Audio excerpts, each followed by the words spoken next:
Nung una kong nakita ang Jetour Dashing last year, akala ko EV or electrified vehicle to na galing Europe. Well, obviously mali ako on both aspects. In my defense, its name and its look is like of a European brand. Pero ito pala ay isang Chinese brand. And for the EV part, well, just look at it. Looks like an electrified vehicle, diba? Speaking of electrification, unlike 3 or 5 years ago, dumarami na ang electrified vehicle sa bansa natin. And dito sa video na to, ang topic natin ay itong paparating na Jetour Dashing PHEV. Meaning, this is a plug-in hybrid na pwede mong i-charge ang kanyang sizable battery, pero the range anxiety na meron ng mga EV owners is eliminated dahil pwede mo rin tong itakbo using its internal combustion engine powered by your usual gasoline. This footage nga pala is from Mias, and even of the time of this editing, hindi pa siya officially launched, pero meron ako nakuhang mga information about its spec and pricing. If this sounds promising and exciting, keep watching the video.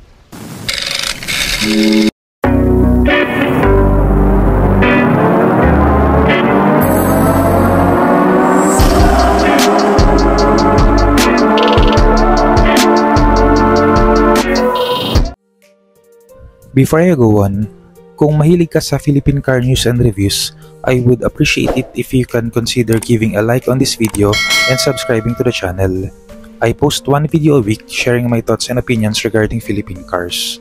Maliit na bagay yan para sa inyo, pero napakalaking tulong yan para lumago ang channel na to so that I may also know the interests of the Filipino consumer. Looking at its front profile, wala akong masyadong makitang pagkakaiba neto with its other dashing brothers or sisters perhaps, pun intended. I'm not sure kung pareho lang talaga sila ng front fascia ng mga previous dashing models, pero I am liking this white paint. Nagpa-pop out ang black accents ng kanyang grille. Similar to the other previous models, Jetour could have just put an all-LED affair and call it a day to eliminate the light. Pero yung headlight nito ay projector LED pa, which is really great for visibility, ensure na hindi ka nakakasilaw sa mga kasalubong mo dahil kinoconcentrate ng projectors yung kanyang ilaw.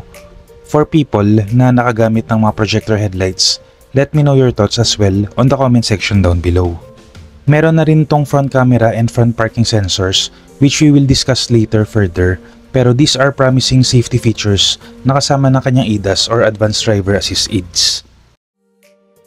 Taking a look under the hood, or at least I tried, as you can see, may cover ang kanyang engine bay which you can see from other premium brands, except for several openings to refill your liquids like windshield washer and coolant. Ang linis tignan ng engine bay neto. Maybe this is to protect the electric motors na makita under it, or to protect people from tinkering its high voltage system which can get people hurt or worse, killed. Since this is a PHEV na, Jetour claims that your full tank of 57 liters of gas can reach 1,000 km. Looking at it on its side, I believe these are still 19-inch alloy wheels, which is an odd number, yes, usually 18 or 20 inches ang mga gulong, pero it still looks good nonetheless. 4 disc brakes on all 4 wheels, which is a thing para sa kanyang regenerative braking. Yes, medyo magastos magpalit ng disc brake pads, pero dahil may regenerative braking to, expect na hindi mo to kailangang palitan as often as you do from your conventional ICE powered engines. As a crossover, andyan pa rin ang kanyang black plastic claddings which will be needed if you go roads that are less traveled. But with its 160mm of ground clearance, which is somehow low for a crossover, I hope and expect na hindi to masyadong madaan sa mga rocky roads. As for the door handles, andyan pa rin ang kanyang hidden handles which I am really not a fan of. Yes, it looks clean, but when this breaks, paano na? Dashing with additional PHEV markings here at the back, which makes me think and hope na sana may PHEV marking din sa gilid come its official release. Kasi merong mga traffic enforcers na sa gilid tumitingin to know and identify na electrified ang sasakyan at hindi nila sisitahin for number coding days. So similar sa other hybrids and EVs, ito ay coding except until 2030, at least for now, sana ma-extend. News are saying that this is a limited release, pero I am confident na kapag pumatok ang sales neto, for sure dadagdagan nila ang release neto. More often than not, marketing gimmick ang quote-unquote limited tags para ma-excite ang mga buyers. There is the now becoming standard combination rear camera and rear parking sensors, but for this dashing model, may power tailgate na rin to. Nice! And dahil ito ay crossover, syempre andyan ang kanyang sizable trunk space, 486 liters to be specific. Marami-raming gamit ang malagay dito. Not sure kung kaya ang 4 balikbayan boxes, pero at least 2 plus 2 other bags will be not a problem. Rollable tonneau cover is also built in na, which is a good thing, plus left and right pockets to store trinkets or anik-anik. But not all is perfect for this vehicle. Well, at least for me. Dahil covered ng kanyang engine bay, andito ang kanyang 12-volt battery sa likod, which took the space of the usual location of your spare tire. So no, wala tong spare tire. For sure, tire repair kit ang kasama nito instead of it, which I am not a fan of. Kasi gusto ko pa rin yung option to change the spare tire when really needed. Not a deal breaker for others though. So okay lang yan. Entering the rear seats using the overcomplicated hidden door handles. Hindi ko talaga trip ang hidden door handles. Going back, taking a look at the rear seats, I must say na napaka-premium ang dating nito. Soft touch materials on the high traffic areas, plus leather seats all around, which is a big plus for me. Instead of black hard plastic materials some Airs have, they are white, which adds to its premium look. Medyo questionable lang ang white as a color choice kasi dumihin yun, pero at least the white leather are on the upper part para hindi masyadong kapitan ng dumi at alikabok from our pants or jeans. For creature comforts here at the back, center armrest with social looking cup holders and storage space, 2 rear aircon vents, and 1 lone type A port for charging. And meron din pala tong panoramic sunroof all the way hanggang dito sa likod. So, it is there 4 times na weather is good. I think kasya ang 3 average adults dito sa likod. Legroom and headroom is not a problem for me. But as usual, I think 2 people here are best seated here sa likod to maximize the comfort from these premium looking back seats.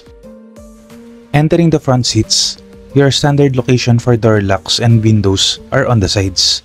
But what is not standard here is the additional storage space dito sa gilid ng pinto. I'm not sure kung anong mga ilalagay ng mga tao dito, pero mukhang mga barya for parking payments and RFID ang mga best suited items na ilagay dito. The driver's seat is electronically adjustable and nice, mukhang may lumbar support to for your lower back.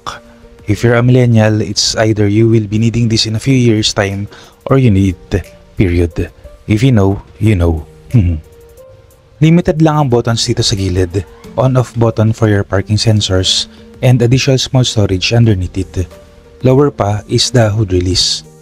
The wheel is, to be honest, hindi ko gusto ang color combination, but maybe that's just my preference lang or baka baguhin to come its official launch. Controls on both sides for the infotainment screen and instrument gauge cluster at front, which is also an LED screen na rin. Very high-tech talaga tignan. 12-point-inch screen infotainment screen na meron tong Apple CarPlay and Android Auto for sure dahil meron ng ganun ang Symphony variant, which houses many controls including the air conditioning. In the center are 2 cup holders and a charging pad. 2 things na medyo weird magkatabi, liquid and electricity kasi are not good together. Below it are your 2 type A charging ports and additional 2 ulit together with your 12-volt power outlet. What is weird dito is yung sa baba ng aircon vents. It looks blank and it took me several minutes to realize na baka dito ilagay ng jitter ang kanyang gear selector. Kasi as you can see, hindi ko makita ang cambio. I hope it is very similar or close to the traditional ones that we are used to. Kasi to be honest, while I like the tech features, I am really not a fan of reinventing the wheel and fixing what is not broken. Merong mga tao na hindi gusto or sinasabi nila na hindi nila kailangan ng ADAS features like blind spot monitoring, lane departure warning, cruise control, 360-degree camera, which this vehicle has by the way. But I love them kasi it makes the vehicle safer by alerting the driver and taking off some burden from the driver.